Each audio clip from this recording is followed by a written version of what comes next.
Whites and Negroes called Freedom Riders tested segregation in waiting rooms and restaurants of bus terminals in Birmingham and Montgomery, Alabama, in Jackson, Mississippi, and in New Orleans. Angry whites stirred up violence in some cases.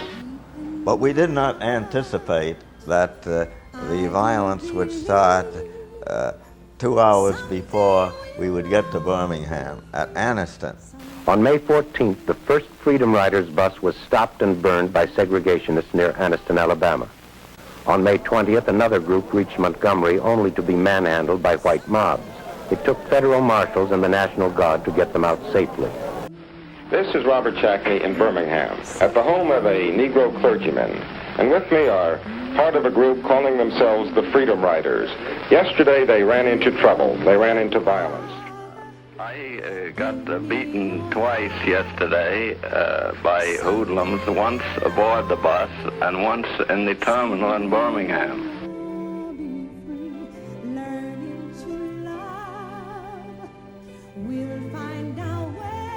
Everybody on the bus react with nonviolence when they were attacked? Everybody.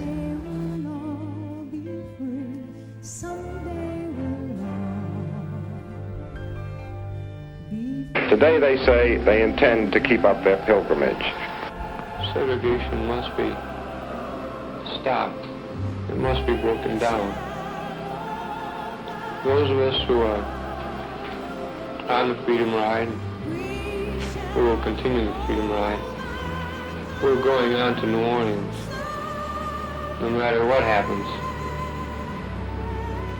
We're dedicated to this. We'll take hitting, we'll take beating. We're willing to accept death. But we're going to keep coming until we can ride from anywhere in the South to any place else in the South without anybody making any comments, just as American citizens.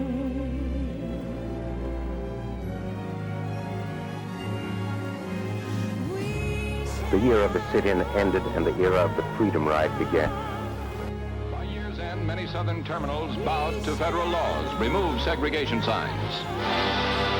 In some cases, as here in Florida, Negroes achieved full integration at terminal restaurants and waiting rooms.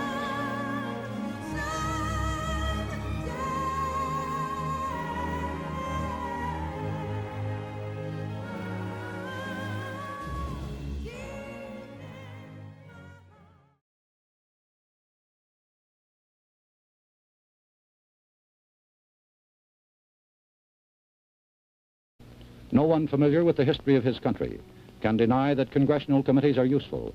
It is necessary to investigate before legislating. But the line between investigating and persecuting is a very fine one, and the junior senator from Wisconsin has stepped over it repeatedly.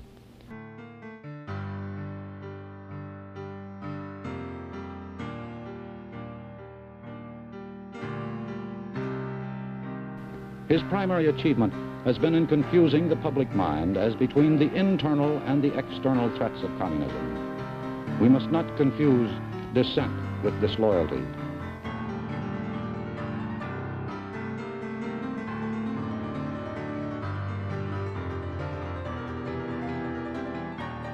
Yeah.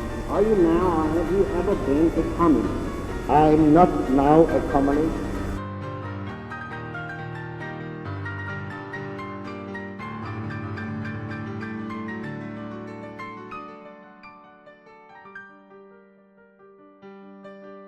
We must remember always that accusation is not proof, and that conviction depends upon evidence and due process of law.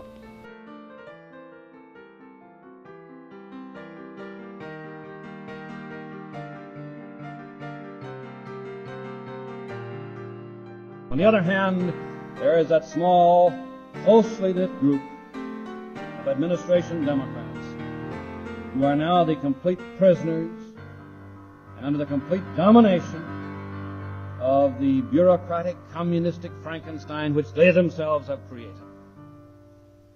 Ladies and gentlemen, they shouldn't be called that administration Democrat Party.